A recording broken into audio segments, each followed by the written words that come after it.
Hello, welcome to, well, we hoped was going to be TRU Instagram Live to discuss the Lions' his second test against the South Africa at the weekend, but it's turned into a bit of a pre-recorded Instagram Live / TRU talks because of some technical difficulties I experienced earlier on this afternoon when trying to save the video. So Joe has kindly given up his time to re-record our brilliant content for you again. So Joe, thanks very much for giving us your time to chat about what we talked about 3 hours ago. Yeah, I mean, it's always difficult to kind of replicate perfection, but we're going to give it a go. It was, to be fair, one of our better rugby chats, I'd say. Um, but no, it's always a play. I mean, hopefully we'll recapture some of the magic, circuit like the Lions are hoping to do from 1997. Nice segue, Joe, into the weekend. We will be talking about the Olympics as well later on. And obviously, Joe has done some great work around Team GB over the last sort of few years. He's been with TRU, especially over what has been an incredibly difficult 12 months for the team. But we will be getting onto that later as well. It's not going to go off TRU's radar at all, despite all the hype around the Lions and obviously the second test to come on Saturday. The Lions leading 1-0 after that enthralling game last weekend. But three changes, obviously, Joe, to the side, which Warren Gatland has assembled for the weekend. Thoughts just generally to begin with on the three changes?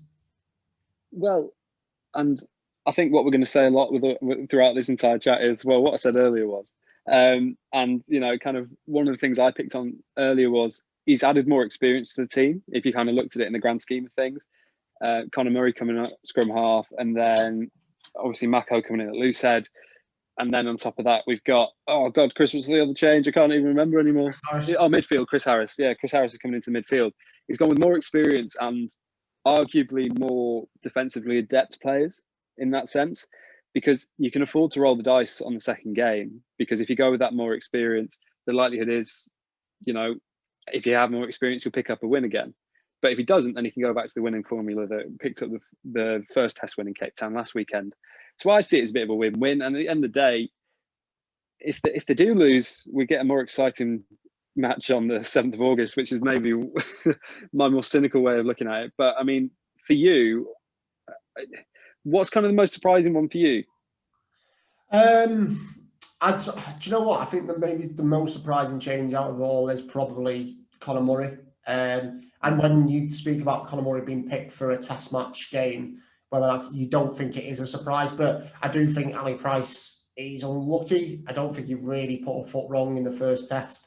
As I said before, he's been. I've been a big fan of him kind of really since the Six Nations. I thought his performance, especially against Wales at Murrayfield, was outstanding. And I thought at that moment, I was like, well, he could definitely work his way into potentially the Lions squad. I don't think we knew what was going to happen with Ben Youngs ruling himself out of the tour at that point. But yeah, no, I thought he didn't really put a foot wrong on the weekend. But as you quite rightly say, Joe, Conor has come in with his experience. He knows what it takes to win Lions matches. And let's not forget, there's a reason why Warren Gatland picked him as captain before Alan Wynne-Jones decided he was going to become the miracle man and get himself back out to South Africa. So there's that. I think it's that level of experience, that level of analysis. No disrespect to him at all. Don't think he's been at his very best during the tour. Maybe the captaincy has weighed him a little bit down. I know we see that sometimes with sports people, that having that leadership role when they're not quite used to it can have an effect. But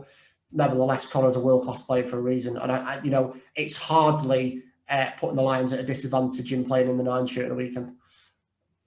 No, but it's a funny one, isn't it? Because Conor Murray's best game of the Six Nations was towards the end of it, wasn't it? And it was only really the one performance, because he wasn't really starting throughout the Six Nations. And then he's come in for this game and you kind of don't know what you're going to get from him. Because obviously one of the things about the Lions is that you pick on form, and that's seen throughout the squad with Wynne-Jones, with Roy Sutherland and a few other guys. There are like a few proven test guys there, like probably you just say the Saracens contingent. That's probably where you'd go and say these are your, as Eddie likes to call them, test match animals. And, those are the guys that you can rely on in those kind of crunch situations because of what they've achieved at club level, at international level. So I wouldn't have done it. And that's not, I mean, let's be honest, I am nowhere near the knowledge of Warren Gatland or have got even a monicum of the experience that he's had in rugby throughout his life and his career. But for me, I don't know. It was a winning formula, and there was nothing wrong with the relationship between Price and Biggar. There was nothing wrong between the relationship of obviously I think Daly was the one that was a bit kind of more of a question mark. But Mako's played himself into that team, whereas you'd argue the others. Well, apart from maybe Harris, I think he's been classed, to be fair, the entire tour and the entire season. But you'd argue that Conor Murray hasn't done anything in order to make you think, oh, he's the right man for this test. That's probably harsh? No, yeah, I think there's you have seen players who have played incredibly well in the warm-up games who have got themselves a place in the test side because of a performance in a warm-up game, if that makes sense. So like Jack Conan's a perfect example. He was brilliant and stood out at a few times in the warm-up games, and is now starting his second test in a row, which he might not have dreamt about sort of when he was getting taken off injured in the World Cup, or he picked up that injury in the World Cup 2 years ago. So he's an example. I think Tom Curry as well is an example of that. Played very, very well against South Africa. I think a lot of people might have said Hamish Watson was going to be nailed on Six Nations Player of the Tournament, etc., etc. But Curry is one of those players. And as you say, Joe, it kind of might be unfair to say, well, Conor's not really done more than Ali Price has in this tour. But it's going back to something you said before, which I'm going to tee you up nicely with now, is kind of the cards are all on one side, the ball is in his court. He has that winning formula now, and he can tinker with it. What I am glad he's not done is gone wholesale and gone to sort of change loads of the team round. He's only gone for three key positions on the pitch, really. Mako's influence showed how key he was on the weekend. Nine's always, we know how influential Nine can be on a game. Just look at Faf de Klerk, how influential he is every time he plays. Yeah. And 13 was the position where the South Africa got a bit of joy at the weekend with Deolande and Am. So, yeah, I'm glad he's not done wholesale changes. But in regards to Murray, I do think he's not done. I do agree with you. I don't think he's done anything extraordinary to be like, well, actually, definitely needs to be ahead of Ali Price. But experience and sort of that money in the bank has probably given him this opportunity to play in the second test. Yeah, definitely. And obviously, you touched on Watson there. He's no longer on the bench. It's Taulupe Faletau that's taking his place. And he kind of feels like a bit of George Kruis from 2017. When George Kruis, he was involved in that first test, wasn't he? And then didn't have a great showing. And then that's when Courtney Lawes got his first test cap. And now he's on his fourth this weekend. And that's kind of what it feels like with Watson. He came out and he had a display that just didn't really show you anything that made you think, oh, this guy's a proper Lion. And obviously he is a Lion, and obviously no one's ever going to be able to take that away from him. But when he came on the pitch and he looked a bit overawed by the situation, you do then become a bit concerned. And obviously I know, and you know, how much we rate him, and we thought at one point he was going to be the starting seven. But the reality of the situation is right now is that Tom Curry's proven himself, even if he did give away a few daft penalties. I think with Watson, the key thing in all of that was the challenge on Willie le Roux, which it looked bad at the time. I was a bit surprised it wasn't a card. I can imagine you might have thought the same, although I know you were watching it in a much different environment. You were watching it in Hamish's home club, in the club. What was the reaction, actually? Because Chris was at Wilmslow Rugby Club at the weekend when he was watching the game. What was the reaction like when Hamish stepped onto the pitch? Well, it wasn't actually that busy down there. It surprised me. So it was a decent setup, to be fair, but it was more, everyone was supporting the Lions, really. I think a few people mentioned although Hamish played, but he wasn't obviously a name that played too many games for Wilmslow. But his shirt is up in the club, and he is remembered fondly there. But yeah, he is one of those. You do feel sorry for him a little bit because we've had him on the Loose Heads Talking Rugby Union podcast. I can't remember now, probably this time last year, and we mentioned the Lions to him. And he was a great guy, and he's obviously deserved to where he is. Phenomenal year he's had, but it's those fine margins really that potentially have seen him drop out of the 23. Maybe his decision making has cost him a little bit, because he was obviously eager to get involved, but maybe a little too eager. But with Faletau, as you say, Joe, coming in, he does add a little bit of a dimension. He does add an extra kind of on 60. Who can you turn to maybe change the game? And many people will say Sam Simmonds has that in bucket loads, but given Faletau's experience in a red shirt for the Lions and a red shirt with Warren Gatland and Wales, it seems a very sensible choice to have Faletau on the bench, and he's proven as well when he's been available for Bath in the season just gone, how influential he can be going forward with the ball in hand.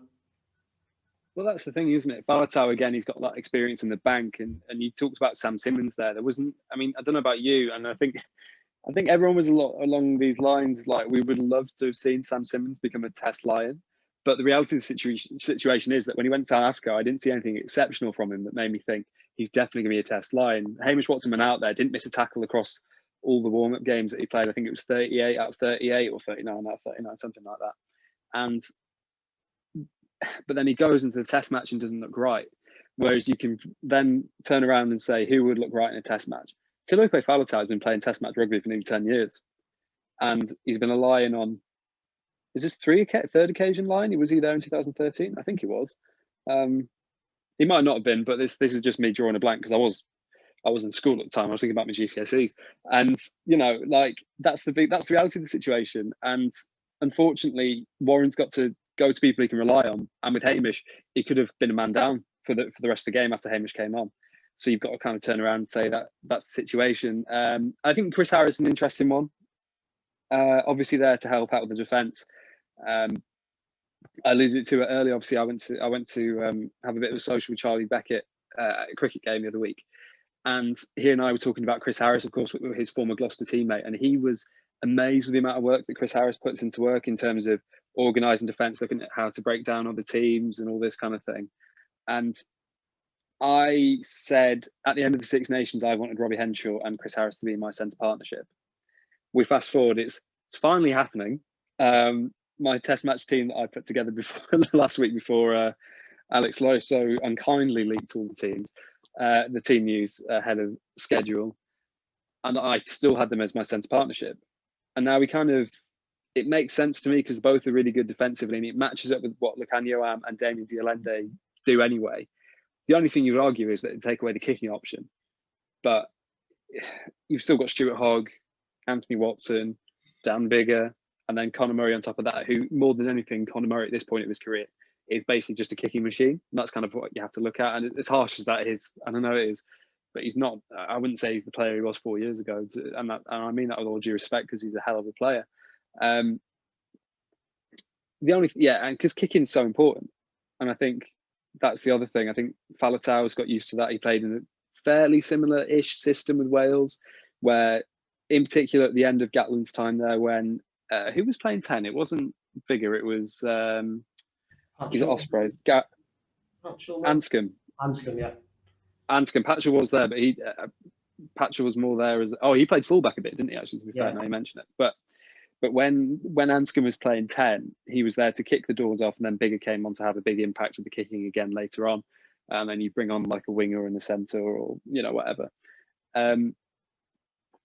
And in the players that are on the pitch now, I feel like that suits it better because it's got to match what South Africa are going to do. And again, Warren said last week that South Africa kick the ball 40 times in a game on average, and that's freakish. That's freakish in Test match rugby. It's usually like 20 times, if that. And then, so for them to kick it that much tells you how important that is.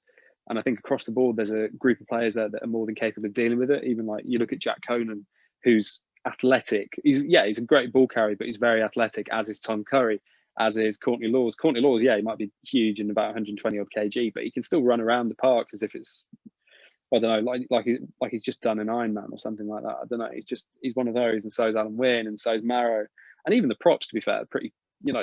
Obviously props these days are a lot fitter than they were. I think Warren's put together the perfect team because Chris Harris can marshal defence like nobody's business, and maybe that was what was lacking last week, which forced the errors with Elliot Daly not being as adept at that and having to play outside centre, which is basically a key position for organising and marshalling defences. Like, it depends on your system, but yeah. I do agree with you, Joe, on that. It's kind of, I think Harris is there to marshal the defence a little bit more. And we will be speaking to Lee Mears on the TRU talks this week as well. And the one that we did do before another technical hitch last week, well, not technical hitch, it was just the Lions were moving things a little bit forward, which made our chat null and void, really. But he kind of said that Warren may pick a team that can kind of replicate a World Cup final scenario. It's a one-game shootout, get the job done, and there will be a prize at the end of it. This is now that kind of scenario. And I think that's why he might have gone with Harris and Murray in particular to try and shore things up a little bit.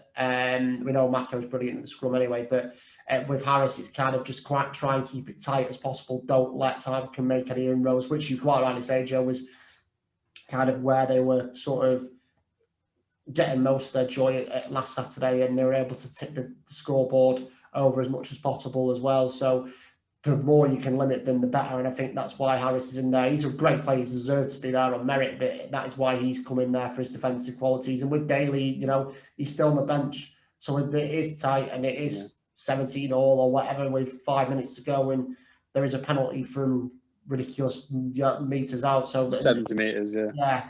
Daly has, that is an option where if the Lions are struggling at line-out time, which I know they were at the weekend, but you know they managed to wrestle that back. But if they are struggling, rather than go in the corner, let's have a go for it. Let's try and use the armory that we have on the bench. So you summed it up pretty well, Joe, saying he's built the perfect team. You look around the team and there's different elements which all come together to hopefully make a winning performance for the Lions at the weekend.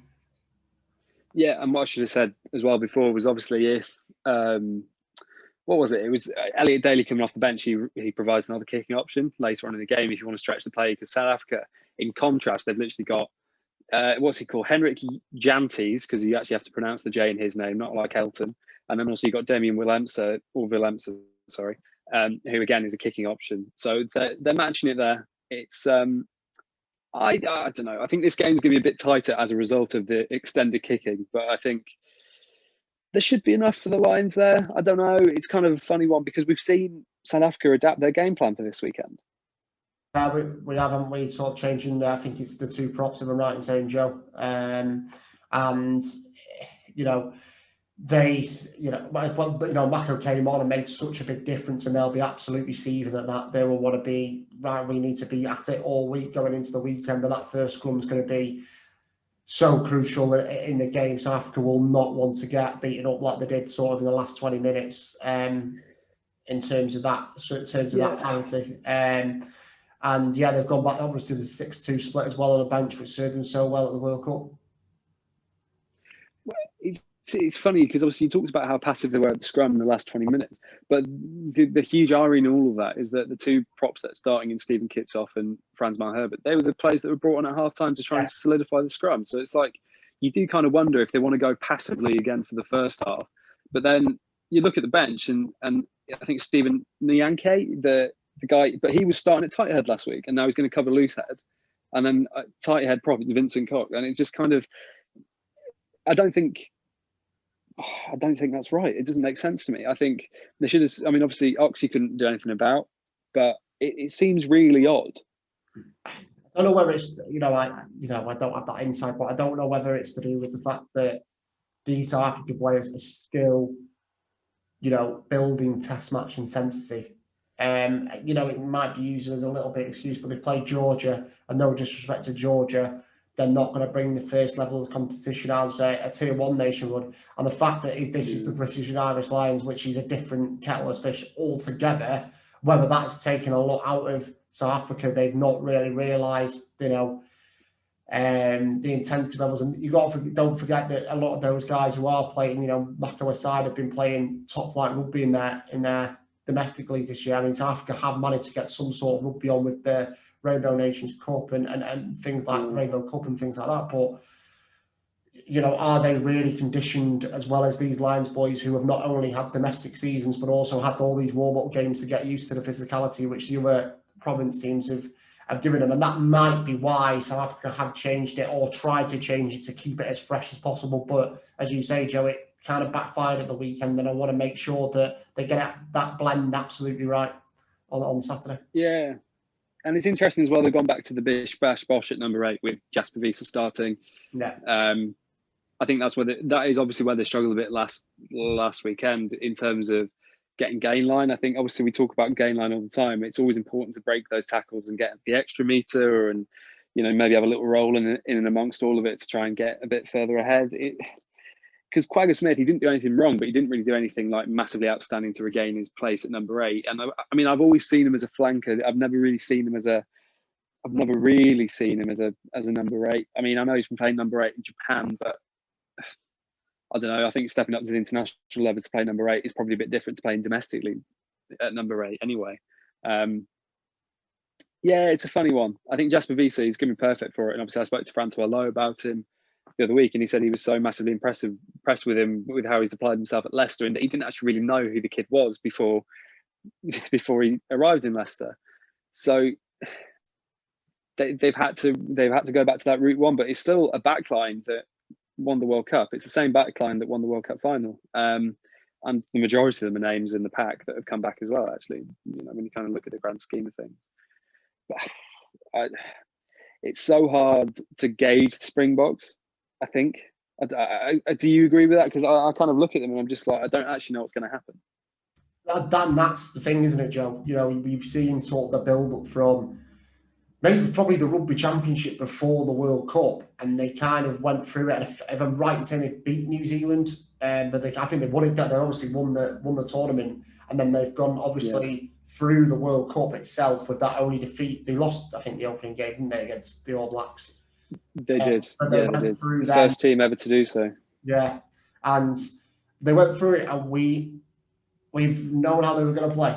And I guess if you are at a certain age, probably a lot older than me and you, Joe, you would have seen the blueprint of South Africa playing like this for, the last couple of decades.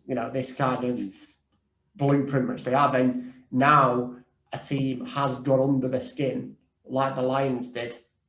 It does have that level of intrigue around it. Like, how are they going to perform? Are they going to go, we're not changing? But in a way, they have to. And Lee said that to me in his first column, Lee Mears. He said that, that's going to be the interesting part of it, because if you lose the first test, you're going to have to change. And you would, if the Lions are lost, they would have to adapt as well. But it would be a lot easier for them to adapt, because we know a lot about the squad. There's different dimensions in the squad. Whereas South Africa, we know how they're going to play. And the fact they've reverted to 6-2 on the bench, I don't know whether it gives us a hint they're going to potentially just go back to the 2019, the blueprint that made a world championship. Who knows? But you're right, Joe. I think it's a very good point. We are intrigued. There's a mystery around this South African side, and it's probably going to be even more interesting to see how they get on in this game than it was when they played last weekend, or even when South Africa A played against the Lions a couple of weeks ago. Yeah, and there's kind of been a bit of a comic side element to the lead up this week, especially with South Africa. Obviously, this is something we talked about earlier. But Rassie Erasmus's burner Twitter account, mad, absolutely crazy. Wasn't he liking TR News tweets? So I went through. So I went through to see when the account was made and what he'd liked, because I was like, well, if it's got more than 100 likes, then maybe it won't be Rassie, because I can't imagine he's staying on his burner to like tweets as opposed to this, that, and the other. But it's only got a few. It's, I think, literally 15. And the first one's Munster, which is obviously telling because Rassie was at Munster. Then I think one of the other ones was Leinster, and then there was just a couple of others like South Africa Rugby Magazine and all that kind of stuff. But then one of them was a TRU school, from the TRU schools account, which was what was it? It was something really odd. It was like a Highlanders Hurricanes Super Rugby game. And it was like Liam Coltman has entered the field, and that was it. And then he'd liked it. It's all it's all bizarre. I think it's the word I'd use. I think it's bizarre. I think it's a bit weird. Both similar words, but I just think it's not a good look, I think, is what I'm trying to say. And I referenced when we recorded what we did before the technical issues, that what his press conference was yesterday, and what is sort of the way he's handled the media, his social media and the media recently, is very Rafa Benitez in 2008. I think, obviously I'm a Liverpool fan, love the man, brilliant. But that moment is an iconic moment in Premier League history in terms of that season. In Rafa, Liverpool top of the league, and seemed everything was going their way, but Rafa seemed to crack up in a press conference and started calling out Sir Alex Ferguson and referees to do a job, and such like, in it a little bit of shades of what Rassie Erasmus is doing. He's mentioned about the referee this weekend, Ben O'Keefe, I think it is. He's from New Zealand. he said, "Oh, Gats is from New Zealand, but we don't make that comparison." It's like, does he really need to say that? You know, these clips which he's been tweeting of discretions from the Lions, you know, high tackles from Farrell even at the weekend with, I think, the Vunipola stuff, and it's just like, why? You know, this is a man who's led the nation to glory at the World Cup. I was watching the Chasing the Sun documentary on Sky, watched a couple of episodes, and you can tell everybody loves him. He's built up this legacy. He's a hero in South Africa. And sort of, for me, and it might be a bit harsh, but, and if he wants to tweet me, he can, because he's been active on social media, but I just think it's starting to tarnish him as a coach. He was a brilliant head coach of the Springboks. He's now director of rugby of them. You know, this is a team that have so much quality. You know, they're littered with the best, the best players in the world. But it's kind of like, stop now, because you're literally playing into the Lions' hands. And if the Lions need any extra motivation, if they needed it at all, Warren Gatland will be waking up, looking at those articles and emails, going, "What is he doing? Focus on beating the Lions. Focus on the biggest spectacle, arguably, in rugby, other than the World Cup." And it's bizarre. For me, it's just crazy, but I know you have an opinion on it, Joe. Well, to be fair, I'm going to preface my opinion with one thing, and that's going to be that, but he's known to be to these kind of spates of pettiness, is probably what we describe him as. Do you remember when Owen Farrell did get the card, and then he didn't get a card, did he, in the end? And then they were talking about in the second test how Damien de Allende had to do the tackling and get tackled correctly and all this kind of stuff. Like, do you remember that, when he had the big pad and then he was asking de Allende to basically run into it and he hit him high and all that kind of stuff? He's known for these little bits of pettiness, and I don't know, maybe he's just kind of unhinged it a bit more. But it's like I said earlier, which is probably going to be the name of this podcast when I put it out. So, you know, it's either brilliance or it's madness. Like, and if it's madness and he's just lost his head, then it's rubbish for South Africa. However, the other side of it is that everyone coming into this all-important second test, and this is the most important thing, because if they lose it, then the week after means nothing, realistically. And coming into this game now, none of his players are answering big questions. None of the players have been asked, well, do you think you still deserve your place in the team because of this? Everyone's saying, do you think it's Rassie's Twitter account? Do you think, you know, what's the mood been like around camp with all this stuff going on around Rassie? You having a laugh about it? All the pressure's off the players now. So if they come through and win a game, Rassie's going to be completely vindicated in everything that he's done this week, even though it's been completely wacky. Yeah, it's a good way of looking at it, Joe. It really is. I just think kind of the way, there's nothing wrong with mind games. It's a part of sport at the top level. Every sport, there's probably mind games between coaches, players.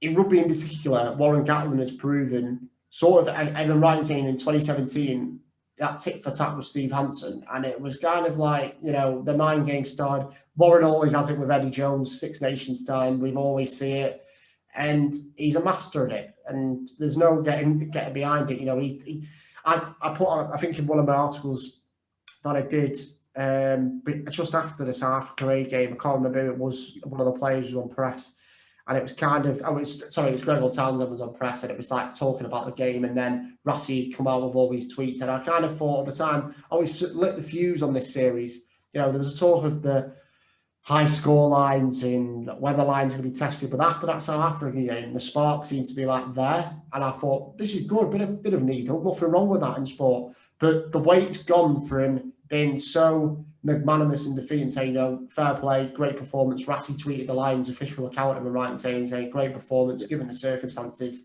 to this war of words and point scoring. And it's just, that for me, it's just a reason to excuse potentially what was a disappointing second half performance from a Springbok perspective, because they were in control of the game. And, you know, I got it wrong on Twitter. I said, game management superb, can't see the world champions or whatever losing this from here, and they did. And that's, you know, and maybe Rassie thought this is the best form of defence, going on the attack and highlighting something completely different, rather than going, let's keep it using our own channels, keep it between us, work on it on a Monday, Tuesday training, Wednesday off, go Thursday, Friday again. but instead it's out there. And it's either, as you say, Joe, it's either absolute genius, using the mind games and things like that, or it's, for me personally, it's more in the bizarre camp than genius, but we'll have to wait and see on Saturday. Well, that's the thing. And I was just kind of thinking about, obviously you talked about Rafa Benitez when Liverpool were top of the league, and I was just thinking about the Kevin Keegan thing when Newcastle were top of the league, and he did the same thing, didn't he? Yeah, that's the top level sport, isn't it? As much as I, grew up despising the football team, Sir Alex Ferguson, arguably one of the greatest managers of all, well, to everyone pretty much, he's the greatest manager of all time, was an absolute genius at getting under people's skin. He did it with Mourinho, did it with Wenger, did it with Keegan back when you're talking about, Joe. And it's there, and you've just got to pick your battles wisely and try and be astute with it. And I think Warren has, and he's now got Rassi chasing his own tail a little bit. That's possibly, and it's just overshadowing what we talked about 10 minutes ago, Joe, about Jasper Fisa coming in, how excited should the Springboks be? They changed the front row. What can they? We're talking about, unfortunately, the headlines have been a lot from the Springbok camp this week about Rassi. And it's like, is he the man? Is he still the number one? Everyone should be focusing on him. And he's making it about him, unfortunately, at the moment. Yeah, but we would say the same last week when the Lions were complaining about Marius Jonker being the the television match official.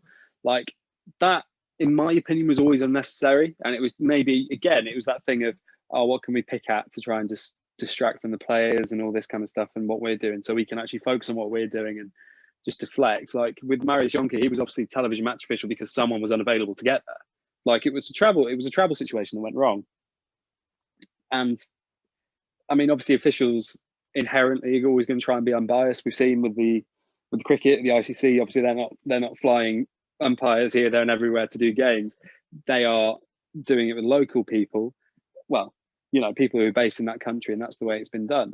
And for me, it was always just more a case of, let's distract from this situation because we don't want to have the chat about all these serious things. We don't really want to talk about the Springboks. And because inherently you should trust your officials, and the officials are professional, or if not, very well immersed, and they also get these great life experiences of being able to go out to Cape Town, of being able to do this, that and the other. But is that not what rugby's turning into? But then again, is that maybe because the crowds aren't there? Because after the first game, you'd arguably be talking about how good is it going to be playing in front of your family for the Lions, this, that and the other, and you kind of do it from there, as opposed to the 200 people, I'm guessing 200 people that were crammed into, not crammed, but, let loose around Cape Town Stadium at the weekend. I don't know. It's the same with the Olympics. Like, you've been watching it and it just doesn't feel the same. So maybe just deflecting from everything. I don't think we'd be focusing on it as much if there was like more things going on.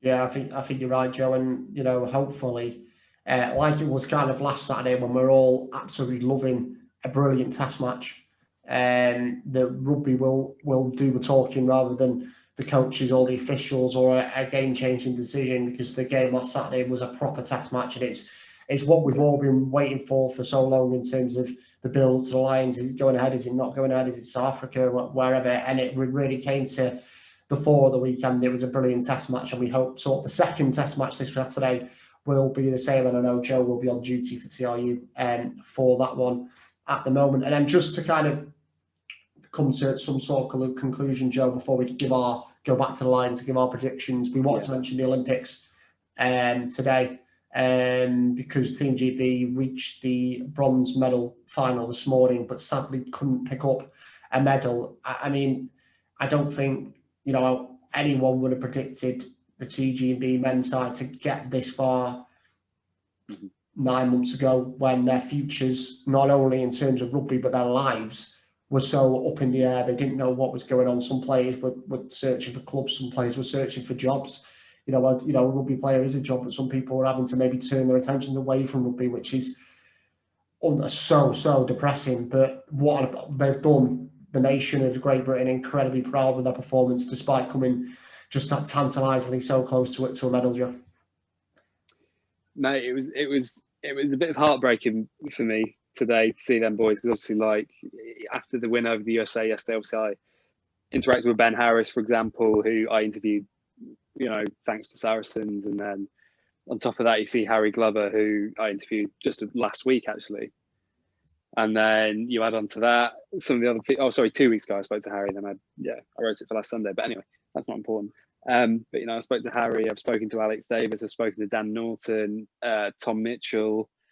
Probably some names are missing out there, and I feel terrible about that. And then obviously the guys in the wider squad that didn't make it, unfortunately, like Rich DC and Tom Emery and people like that, who obviously I have massive respect for. Obviously, I'm kind of in that small camp of people that actually went out to travel and watched them in Colomiers in 2019 as they qualified to do coverage for TRU, of course. And I mean, I wasn't paying for that, but it's kind of one of those things where you see these guys who and you know the struggle they've gone through, maybe a bit more intimately than some people actually realise, especially if you're just whacking the telly on and the sevens is on, like is the case with the Olympics, where you just kind of see what's on, and if you watch it and it's good, you enjoy it, and then you'll go back to it in 4 years' time, well, 5 years' time in this case, and 3 years for the next one. But it was hard. It was hard to watch because the guys, they put so much into it, and it was, man, I found it hard to watch, and I felt terrible for them all. It was a bit heartbreaking. Dan Baby's last game, as I understand,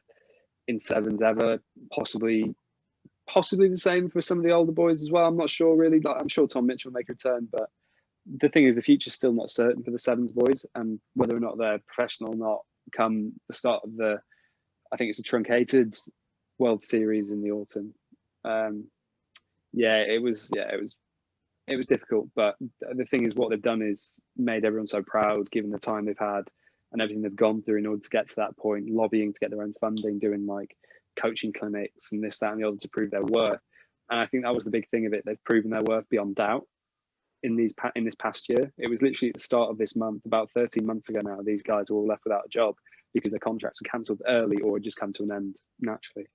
And obviously I'm proud to have spoken to these guys, to know some of these guys, and it's hard.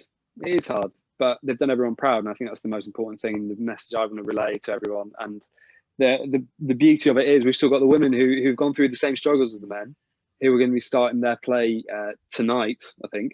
Yeah, tonight, bloody hell. But by the time this goes out, we'll know whether or not they're in a medal contention, or if they're playing for just a different spot.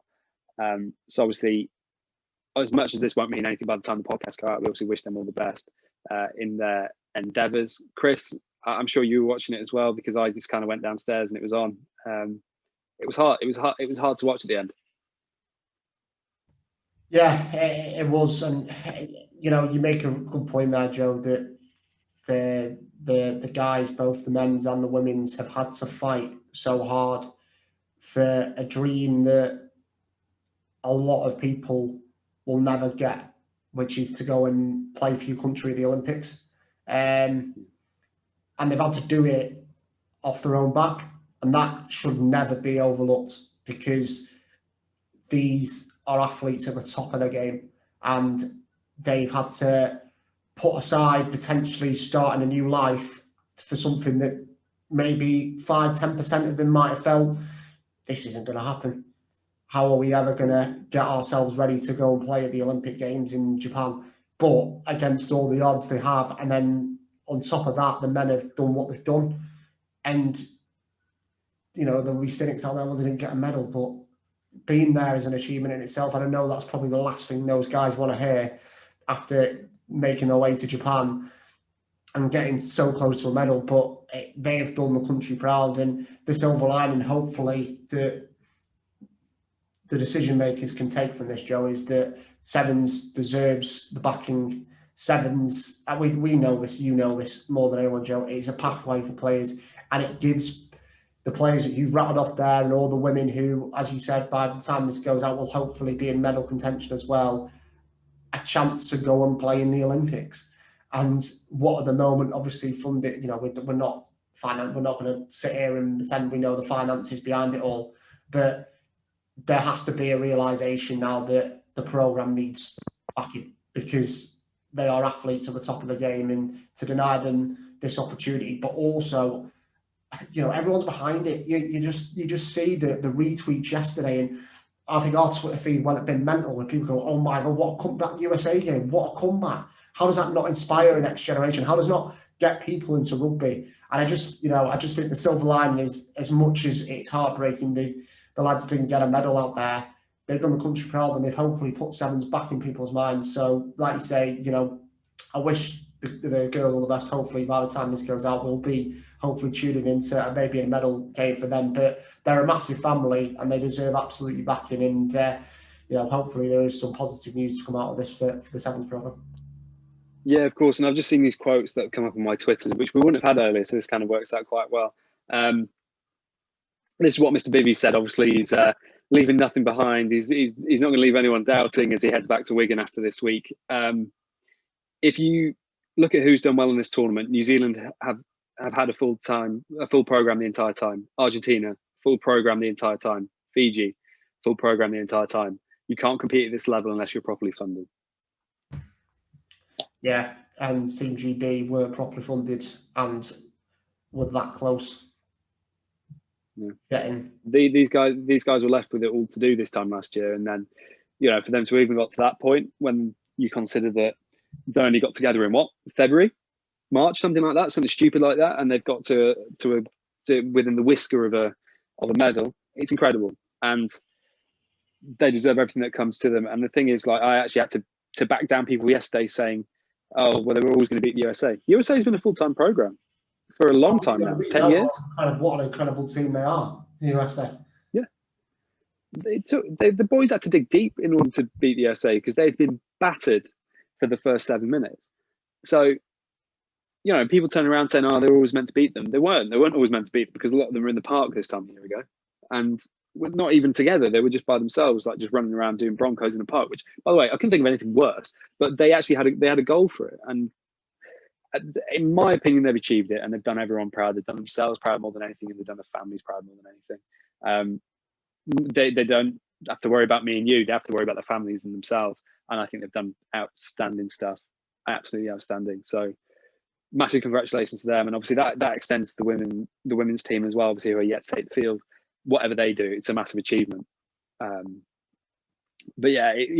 I'll reach out in the next few weeks. I won't do it anytime soon, but because they need to get home to their families and loved ones and take it from there. But mate, it was hard, but that's sport. Yeah, it is, and we do, like I said there. Hopefully, by the time this goes out Friday, that the women will be in some sort of medal contention. But whatever happens, they have also done Team GB incredibly proud, just being there, and considering what the family of the rugby sevens have gone through kind of over the last 12 months, as Joe said. So lots more to come on TRU. Certainly at the end of this week, by the time this goes out, you would have seen, hopefully, our TRU talks with Lee Mears discussing the second test against South Africa, and there should also be an exclusive with Kelly Brown. Sort of now of Saracens, been the assistant coach. He's talked really well about sort of Maro Itoje and his development. Mako Vunipola obviously been in the side. A little bit about the Scots and the Lions squad as well. So that is all to come on TRU over the next week or so. But before I let you go, Joe, predictions for Saturday, please. I think it's going to be a tighter game. I think it's going to be... Oh, do I want to say penalty first? I want to say penalty first. I'm going to say 12-9 Lions. You've actually given the scoreline. I was just going to go as simple as 2-0 to Gatland boys. Getting the job done, getting the series done, fly home. Don't need to play in the last game. Or just completely change the squad, get a Itoje, fly off, do what they need to do on the 7th of August. But we wish the Lions obviously all the best as well. And we're hoping for another cracking test match at the weekend. Joe will be on duty for us. So keep an eye out for the match reports and the quotes from, hopefully, another Lions winning coach, Warren Gatland. And I think probably Alan Jones will be on, might be there as well. But we'll have that confirmation maybe, if not on Saturday. But Joe will bring it depends who the 10 p.m. embargo is. We'll see how it goes. We'll see how it goes, but we'll have all the reaction from Lions versus South Africa on TRU on Saturday night. Well, Joe, nice one as always, mate. Enjoy the rest of your week. I know it's your birthday next week, so enjoy the rest of your week, mate. And take care. And that's been another TRU Talks.